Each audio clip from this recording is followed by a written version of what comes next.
Good afternoon, everybody. Uneducated Economist here. So Donald Trump went ahead and signed the executive order to stimulate the economy, seeing as how Congress has been deadlocked on the whole stimulus package thing.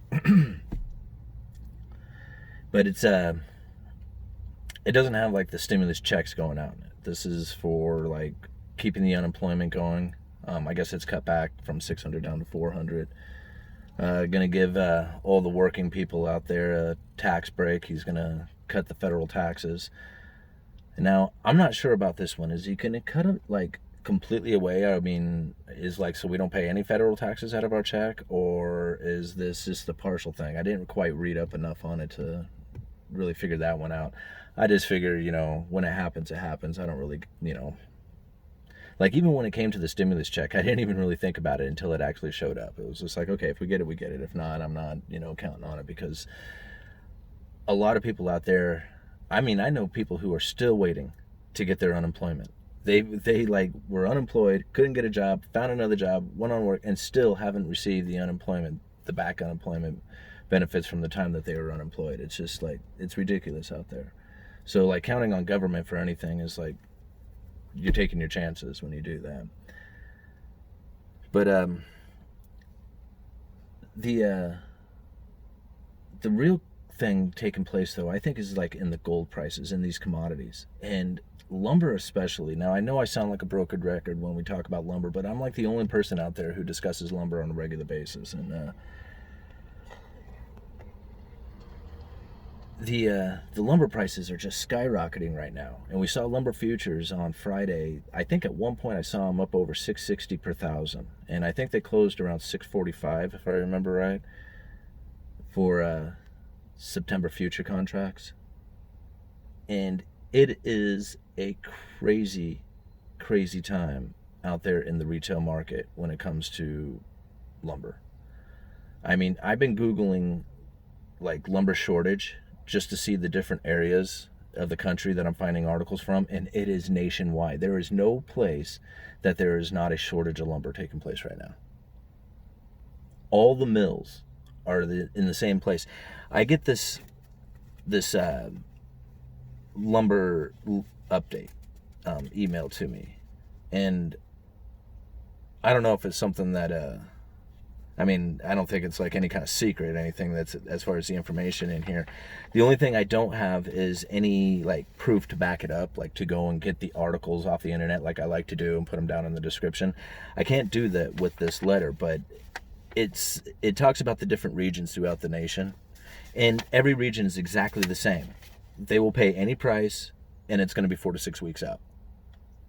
Now, one of the things that I found interesting in here, and I really wish I could find like the like a link to the information, but this is what it says here.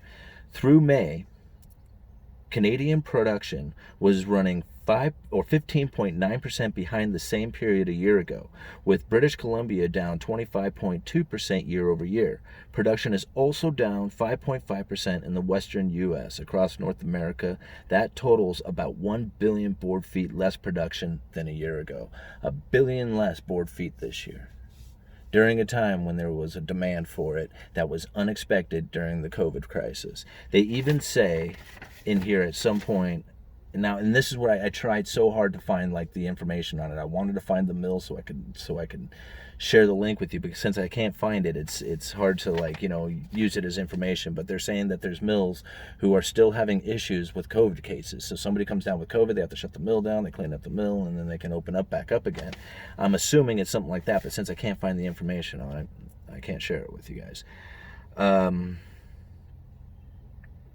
But this is getting really interesting here, because I have a feeling like with the incredible tight supply that we have going right now.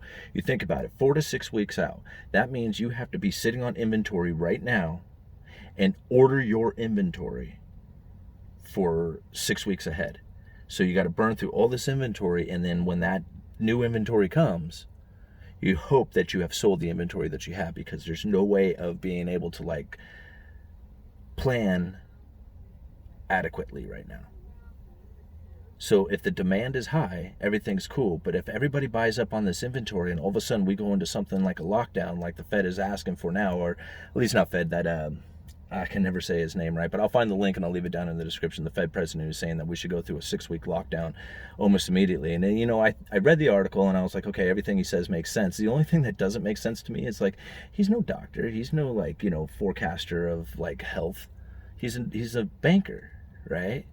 And so, like, what does he know about, like, shutting down for 6 weeks? I mean, is it really, like, this guy has enough insight, enough doctor knowledge, or enough, people telling him about how this COVID cases go down, that he has the ability to forecast this enough to say that 6 weeks is long enough to shut down the economy and save everybody's health as a banker?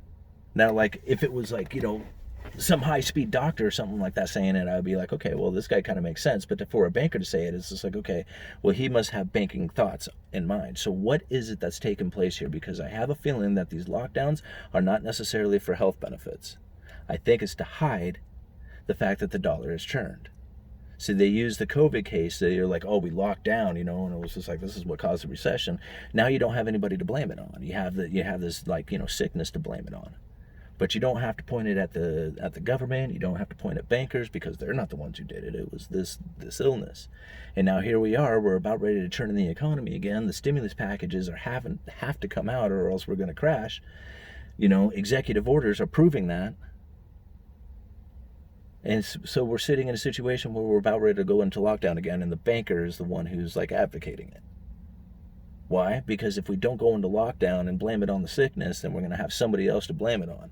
And it's going to be the government or the bankers. And that's the last thing they want. So let's shut things down and blame it on COVID.